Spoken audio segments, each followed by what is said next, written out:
This time on the Highland Woodworker.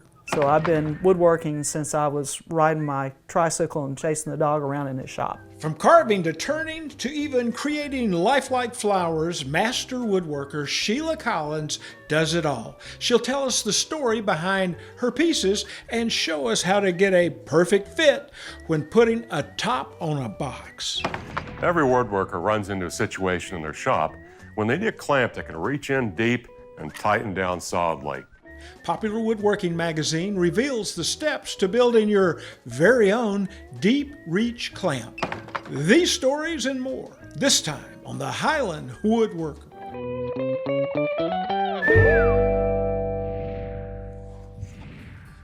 Hello, I'm Charles Brock, and I'm a Highland Woodworker. We're here at Highland Woodworking's live online classroom. Be sure to go to highlandwoodworking.com to sign up for upcoming classes and shop their entire catalog for fine tools delivered straight to your door. Over the years, we have showcased many artists that oftentimes specialize in a certain area of woodworking. Today, we are excited to introduce you to Sheila Collins, a lifelong woodworker who is passionate about all aspects of the craft. Join us as we go to her workshop on her Tennessee farm for a moment with a master. Well, I'm here with Sheila Collins in her workshop, and she has got some great work here. And I think the term is wow. Tell us about it. Okay. Well, I like to do a lot of different things. I'm not scared to put one foot in front of the other and start making sawdust. So I have a segmented cutting board here, and I got to be a workshop assistant with Alex Snodgrass for one of his cutting board classes. And because I was an assistant, I didn't get to keep my cutting board, but nobody wanted their scraps, so I have a little bit of his class in the cutting board here where I use the scraps. But I like to do a lot of turning. I do wood burning, so this is actually a wood burn plaque where I collected flowers and used the flowers to do the layout and burn the background, and then actually painted it after I did it. And I do boxes. I like to do a lot of carving, everything from walking sticks to a Baroque style carving. That's actually a Steve Bisco pattern that I found online. How about that? They're all beautiful. You know, one of the things I see here is you like to play in your shop. I do. You think the idea that you're willing to take a chance is important? It's a big factor in having fun with a lot of it. I do very little by plans. I do custom work for customers, and they'll come up and, you know, here's a picture, can you make this? So I almost get frustrated working with a plan because I'm not used to working with plans. I'm used to making my own plans. And so you start something and it evolves in your mind as you work. Is that?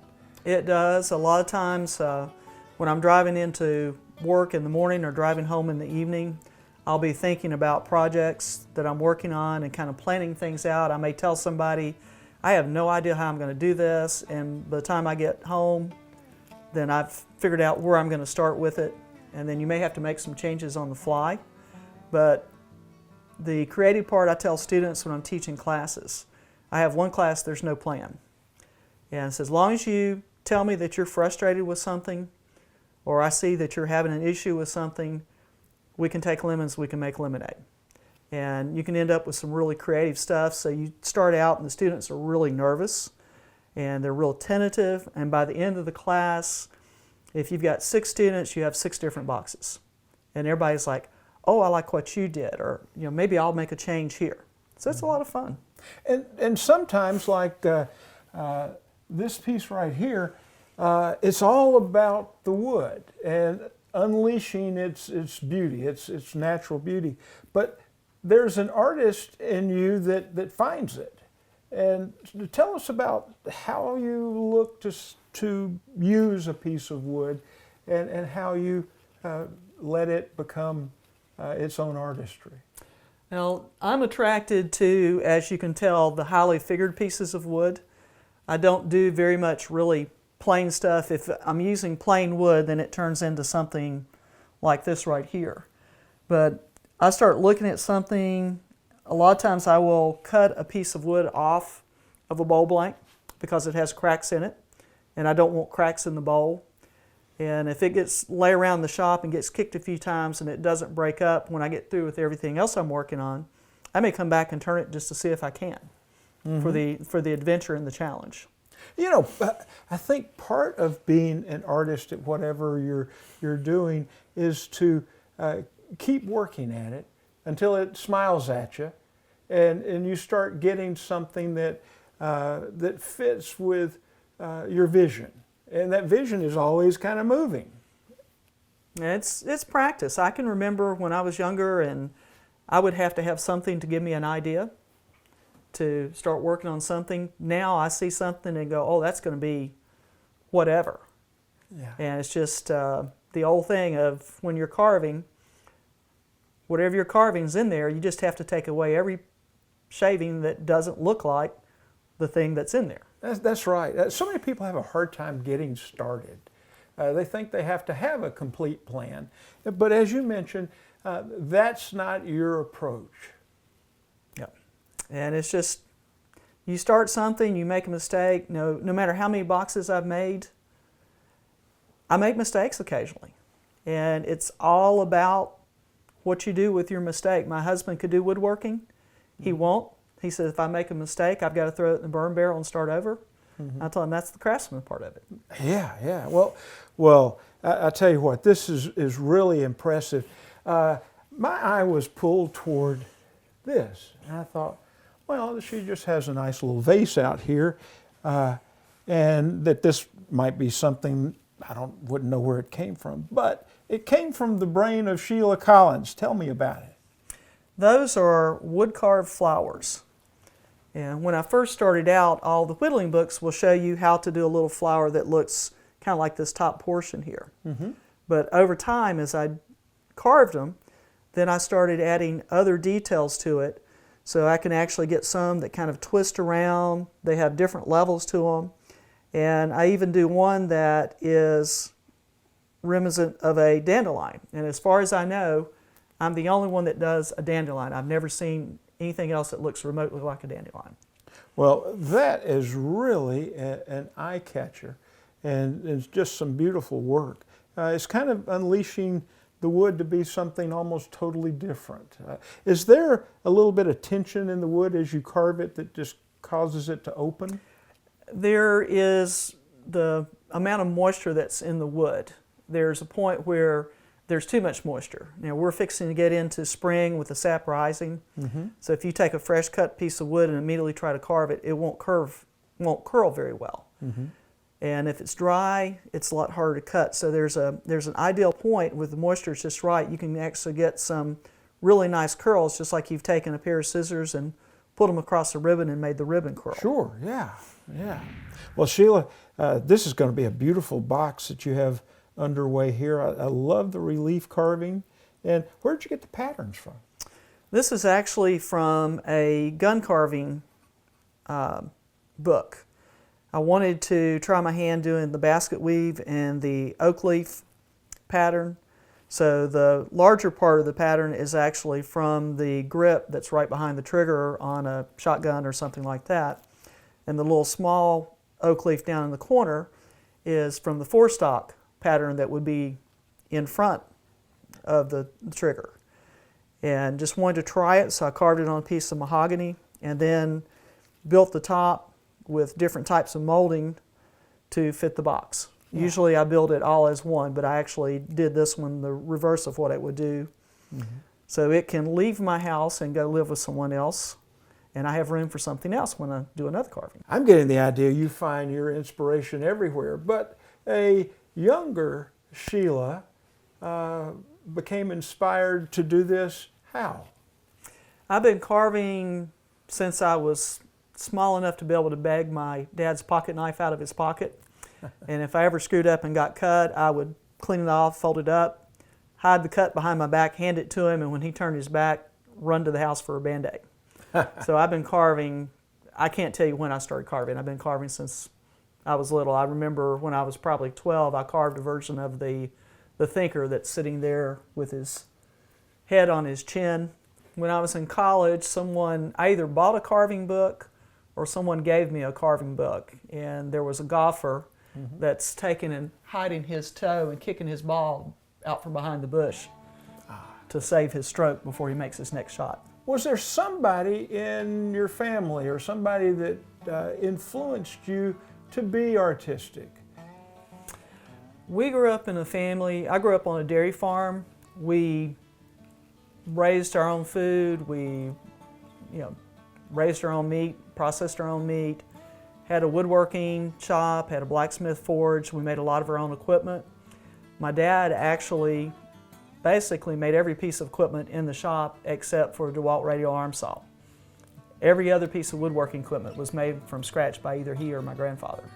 And did they make those tools available to you as you grew older, I guess? I did. I was actually, Rockwell came out with the Blade Runner, which was kind of a table-mounted jigsaw. My dad actually had a wall-mounted thing that was very similar to that he had made, and I could use it if I bent the blade. He was okay with that. He had a block of wood. I could pound all the nails I wanted into it, and everything was fine. So I've been woodworking since I was riding my tricycle and chasing the dog around in his shop. What kind of jobs have you had, and how did they kind of work into your life as an artist? My training was as a teacher, and I had several jobs as a substitute, but never could land a full-time position, and had an opportunity to go to work in hospitals as an exercise specialist, and never looked back. I've always continued to find ways to teach because I thoroughly enjoy teaching, but when I finished up a position, I was going to have to start driving through all the downtown traffic. We were headed out when everybody else was driving in, and I was going to have to start driving downtown to the hospitals, and had no desire to drive in rush hour traffic anymore. So I told the hospital I would take my severance pay and go to work for McDonald's. So started working for a lumberyard and started teaching woodworking classes, and that has been my McDonald's and a lot of fun. Well, that sounds like a great background for woodworking. It's all solving problems, it's all vision, it's all having fun with wood. You fit that profile extremely well, and your work is, like I said, I think I said, wow, love it.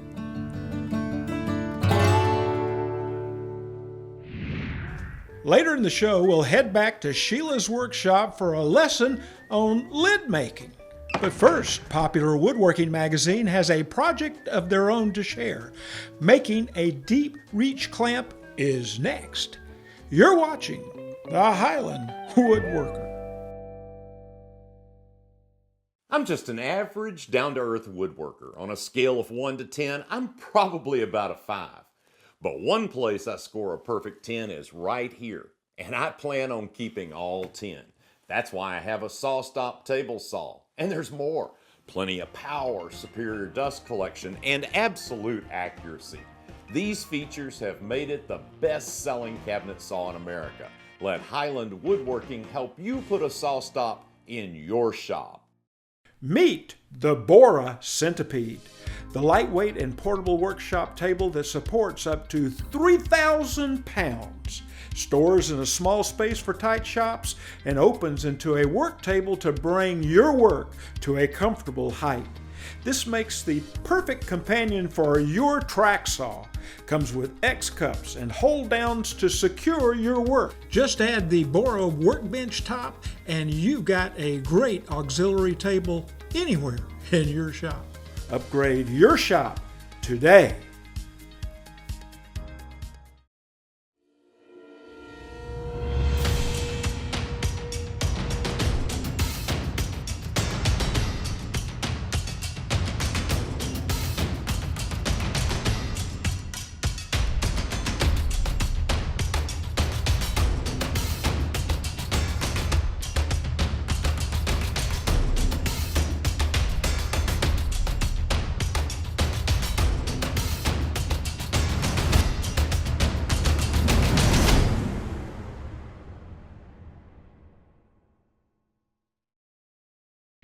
Highland Woodworking stocks a wide selection of Rikon power tools, known for their innovative design and rugged durability. Highland has sold thousands of Rikon's industry-leading bandsaws with sizes to fit every woodworking need, from the compact, affordable 10-inch model to competitively priced 14 and 18-inch models. Shop us also for Rikon's reliable planers, lathes, and professional low-speed grinder, all with an exceptional 5-year warranty. Rikon Power Tools. Every woodworker runs into a situation in their shop when they need a clamp that can reach in deep and tighten down solidly. Well, if you've ever had those times, I've got a clamp that's easy to make, and we're going to show you how to make it today. It's the Woodsmith Deep Reach Clamp. It only consists of a few parts. There are 2 hardwood jaws, as you see here. They are attached at the back with a hinge, a 1/2-inch carriage bolt, a handle with a coupling nut, and a washer. Simple as that. But this clamp is handy, can open to a wide range of capacities. You're sure to want to make several for your shop. Now to get started, I'm going to begin by laying out my sides on my blank of hardwood. And the first step is to go to the bandsaw, and we're going to do that now.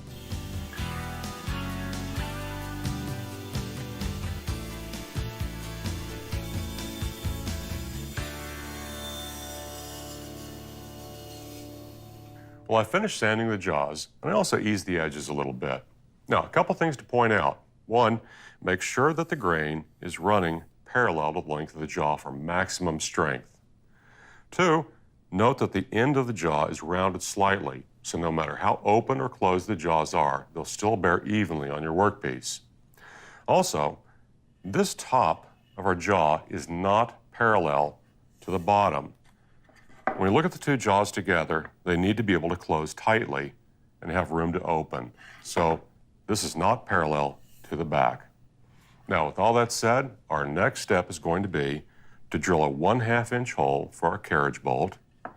And in the other jaw, I'm going to drill a 9/16 by 1 1/2 long slot to give the top of the carriage bolt a little room to move.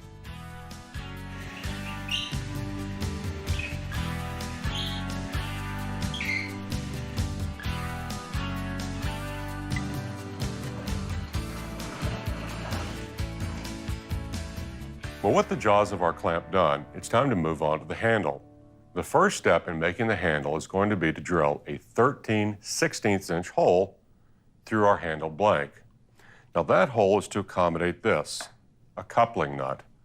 Now 13/16 may sound like kind of an odd number, and it is, but it's just the right size for a snug press fit of our coupling nut with a little bit of epoxy into our handle blank. Now after I've drilled this hole, the next step is going to be to bandsaw the side profile of the handle out. When that is done, I'll lay out a top profile and follow that at the bandsaw as well.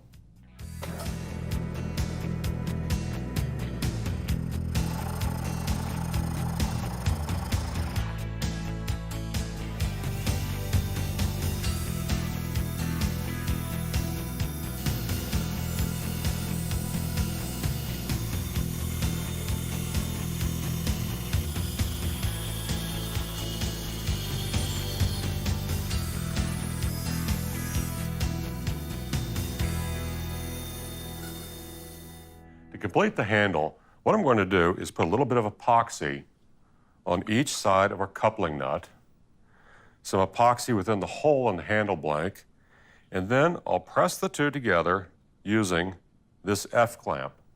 Now the reason for the F-clamp is when I push this coupling nut through the handle, I'm going to get a little bit of epoxy coming out the back. It'll just make for a little easier cleanup.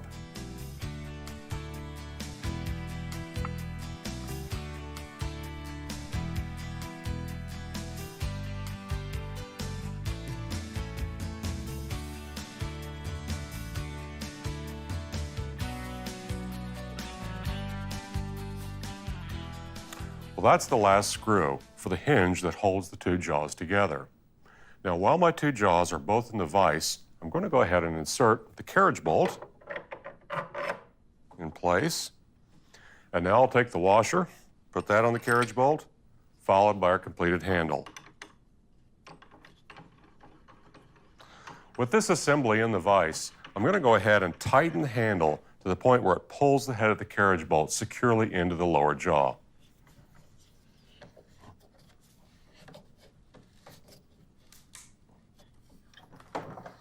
And there we go. So this is our completed deep reach clamp. All it needs is a couple of coats of oil and a project to work on, and it's done. Coming up, Sheila Collins shows us how to top that box. Don't go anywhere. You're watching the Highland Woodworker.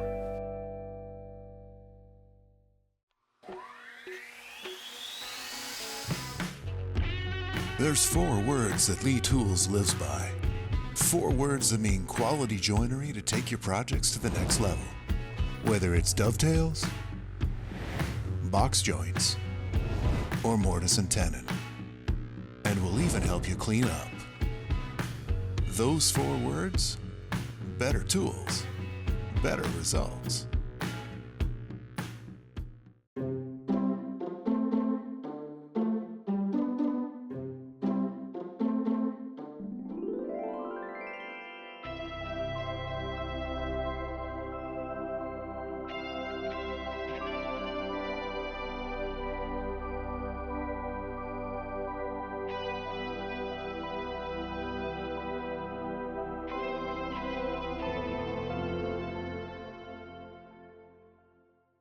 Whiteside Machine Company has been in business for over 30 years providing customers with quality router bits.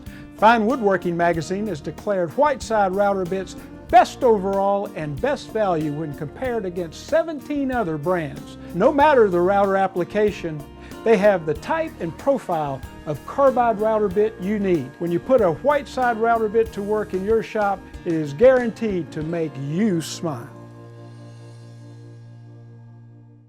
Well, this is the magic moment when my masterpiece, or your masterpiece, comes in contact with Masterpiece Wood Finish Oil. It just comes alive. This is a great piece of wood, and it's going to just look brilliant. Masterpiece Wood Finish, 'cause it's your masterpiece. If you can't make it to Highland Woodworking in Atlanta, Georgia, you can shop online at highlandwoodworking.com. They're great at getting what you want to your shop quick. Let Highland's legendary wood slicer resaw blade help make it easy for you to get great results sawing thick lumber into thinner boards. The wood slicer is designed to cut much faster, smoother, and quieter than ordinary bandsaw blades. You'll be amazed at how smooth a surface you'll get with a wood slicer. Its variable tooth pattern greatly reduces noise and vibration. Order a wood slicer from Highland Woodworking for your bandsaw today. Well, Sheila, you've got this nice box you've started. What have you got to do today? Now, this is a box that I made to show some students in a class how to glue their box up. So it's not finished, so it needs a top. So I have to figure out what's going to look good with it. So the walnut would look good with the spalted hackberry, but it's kind of plain. I don't really like that. So I have a box of other stuff over here. Ah, the options box. And sometimes if I find a piece of wood that's just too pretty to throw away, but it's not big enough for anything else, I get my board stretcher out and I can actually glue pieces together and make a really interesting pattern and use that. That would make a pretty inlay in something, but don't really want to do that. So let me see what else I have here. Now I've got all kinds of crazy stuff that I've glued up. That one looks close. So that one actually fits in there very nicely, but if I let go, it's going to fall. So I have to do something to hold it in place. So thinking take these strips, trim them down, miter them around the edge, and then I have my lid. And what is this wood? This is Wingay. Okay. Yeah, that would be very contrasting. It'd pull out the darker colors there. And actually, this actually already has a little thin piece of inlay around the curly maple in the top. Yeah, that looked great. So this is some more of how you just kind of work through step by step as an artist. Yeah, well, let's see. All right, well, let's get this out of the way. And I don't need a very big piece, so we'll cut this down. And I actually have a quarter sawn piece and a piece that's flat sawn, so it gives me two different grain options for the look. I'm going to go with a quarter sawn.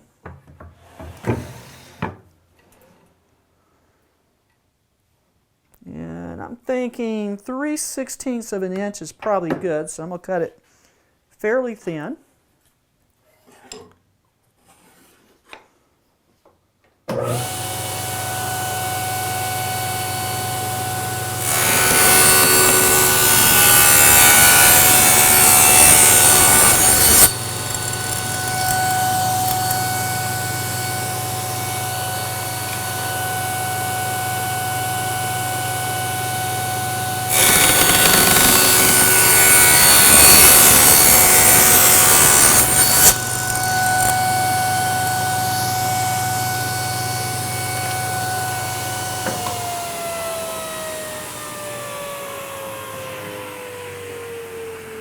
I love your perfectly scaled push stick.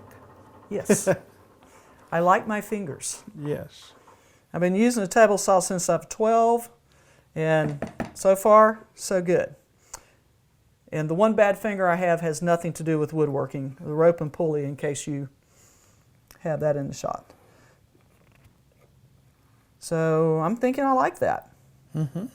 Looks great. So now we need to miter it.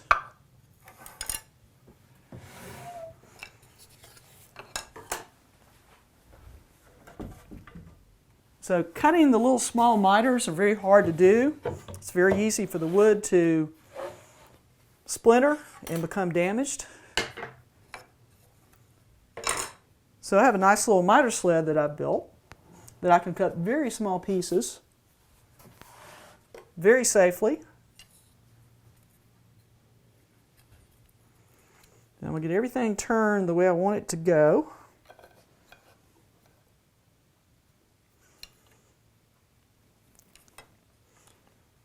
So the first thing I'm going to do, I can be very precise and get out the measuring tools if I need to, but I'm very much a windage person, so I'm going to eyeball it, and I'm going to make 2 cuts.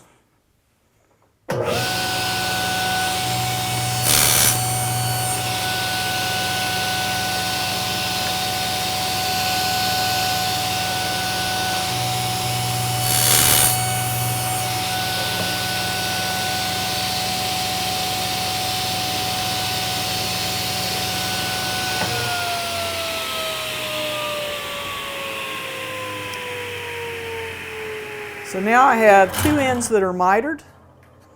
So now we have to figure out what the rest of the cuts need to be.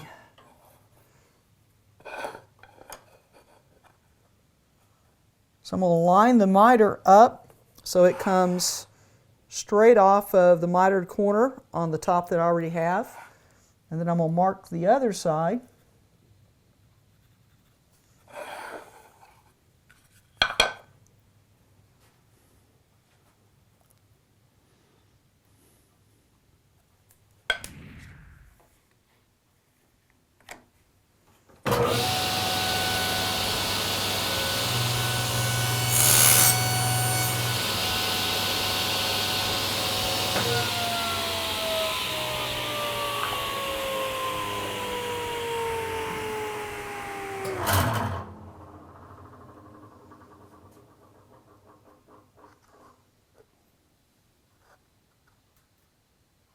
I'm going to have to cut another piece that's just a little bit too short.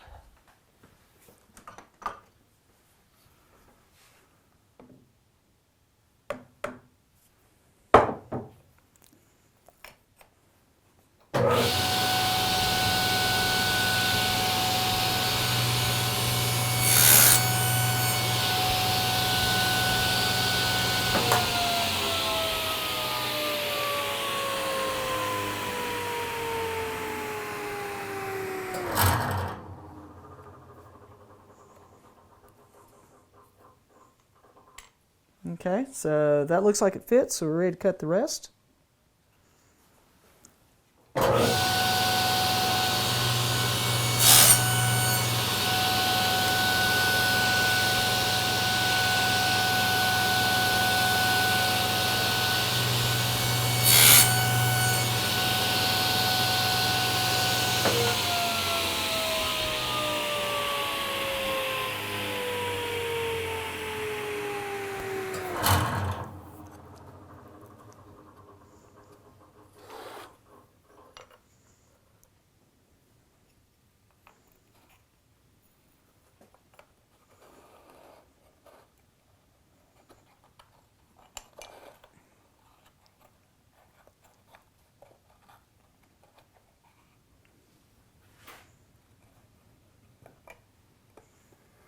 And all that's left is to glue it together. Sheila, thank you so much. This has really been a treat. And thank you for coming out today.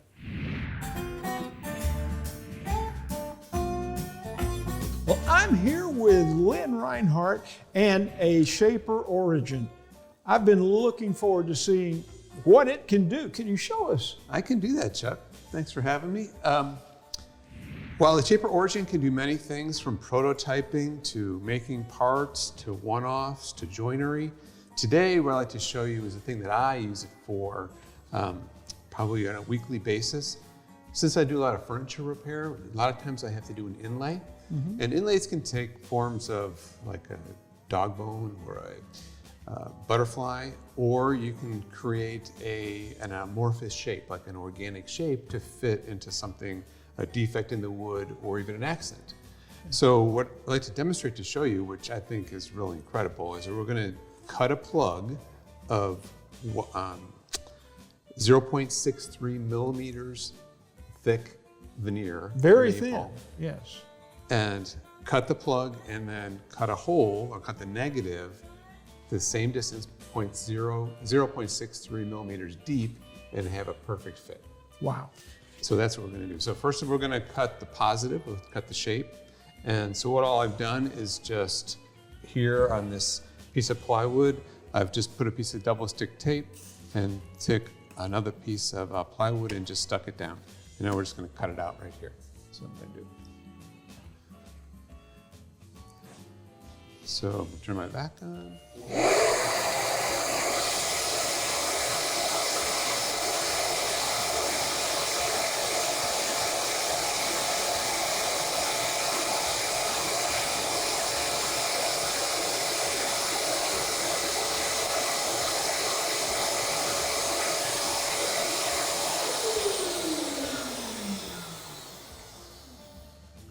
And then we'll remove it off of here.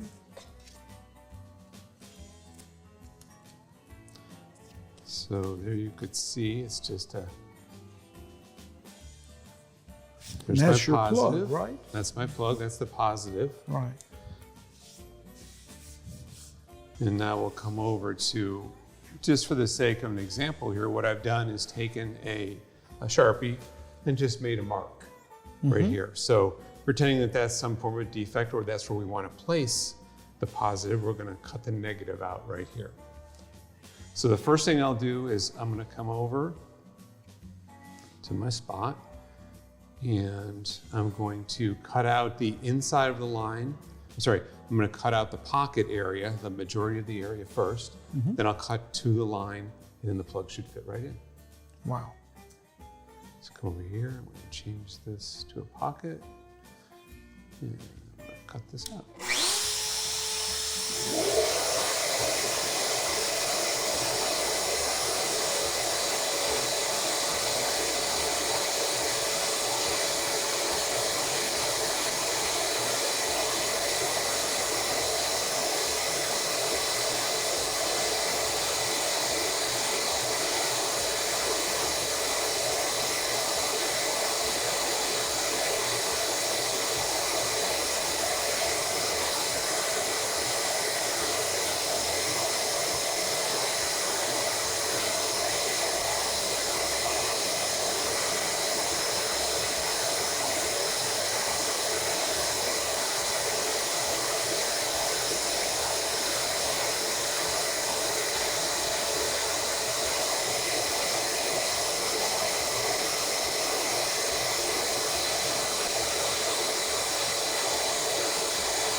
Okay. and see how we do.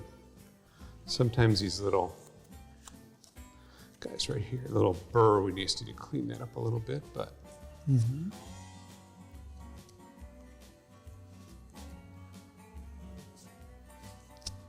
And there you go. Wow. So what's really amazing is that it is not only the shape on the outside is correct, but the depth is correct too. Yeah. And it's consistent all the way across. So a little bit of glue underneath there, clamp it down, and then some sandpaper, and then basically that goes away. Just watching that operation, I saw how the spindle itself moves so that it can replicate that path. Right. That is truly amazing. Right. I'm going to have to get one of these in my shop. What do you think? I think you need that. Yeah.